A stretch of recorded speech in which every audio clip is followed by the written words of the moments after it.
یا علی یا علی یا علی علی علی علی علی علی علی علی یا علی یا علی یا علی یا علی یا علی یا علی یا علی یا علی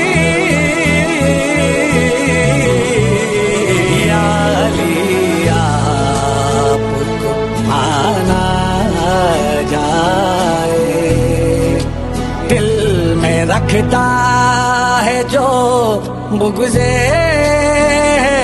در دل میں رکھتا ہے جو بغضے در اس کا سجدہ بھی نہ مانا جائے.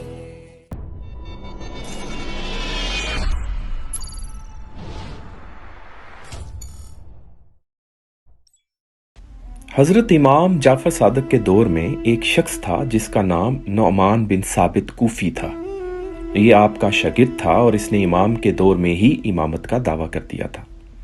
دوستو، جس طرح عصائے موسیٰ کی کرامات کے لیے ہاتھ بھی موسیٰ کا ہونا ضروری ہے، دم عیسیٰ کے لیے روح اللہ ہونا ضروری ہے، ید بیضا کے لیے کلیم اللہ ہونا ضروری ہے، حسن یوسف کے لیے پاکیزگی نفس ہونا ضروری ہے، حکمت لقمان کے لیے عاجزی اور کین آبزرور ہونا ضروری ہے.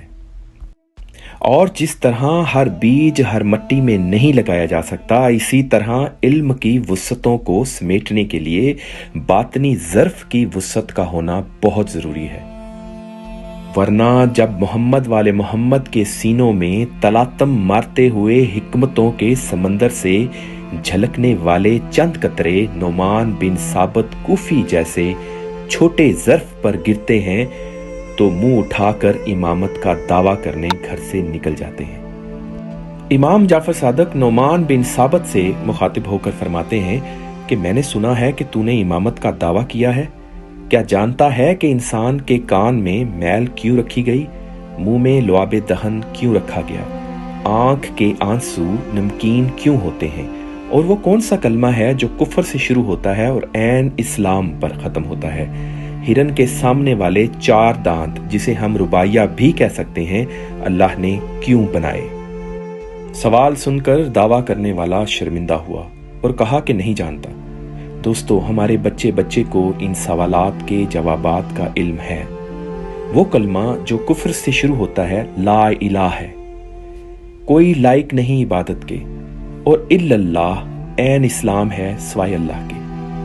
حقیقت کے متلاشی عارف، زہد کرنے والے زاہد، عبادت کرنے والے عابد اچھی طرح جانتے ہیں کہ لا الہ سے گزرتے ہوئے ذات، نفس، سیلف، ایگو کی نفی سے گزر کر الا اللہ کے ہیکل میں داخل ہوا جاتا ہے. اور جس کا ذکر امام علی علیہ السلام نے حدیث الحقیقہ میں اور دعائے کویل میں ذکر کیا، محموم المحموم و سحو المعلوم، the negation of speculation through the realization of the reality. You cannot enter into Haqqul Tawheed without the negation of all speculation and the realization of that which can be realized. Noman بن ثابت پوچھتا ہے کہ امام وہ ہرن کے دانتوں والا سوال، تو امام نے مسکرا کر کہا کہ ہرن کے سامنے کے دانت نہیں ہوتے.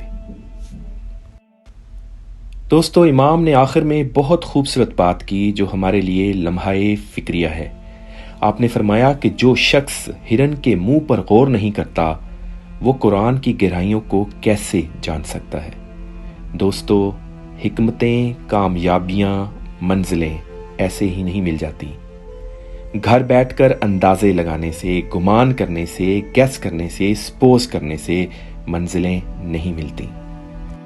اسی لیے علامہ اقبال فرماتے ہیں، مشام تیز سے ملتا ہے صحرا میں نشاں اس کا، زنو تخمی سے ہاتھ آتا نہیں آہوئے تاتاری.